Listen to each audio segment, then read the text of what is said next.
வட்டிக்கடம் வாங்கியிருந்தா அடைச்சி திருமம்மானா பட்டகடம் உனக்கு தான் எப்படி திருமம்மா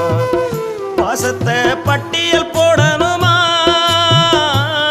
அந்த ஆகாசம் பத்தாது சத்தியமா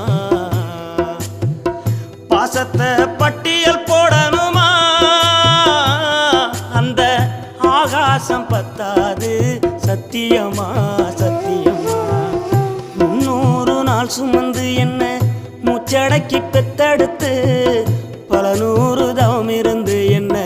பக்குவமாய் இன்றெடுத்து மருளையும் தோளுலையும் நான் ஊரங்க யானை கட்டி காட்டுலையும் மேட்டுலையும் நெத்தி வேர்வ நித்தஞ்சொட்டி எனக்காக தியாகம் செஞ்ச சாமி எனக்காக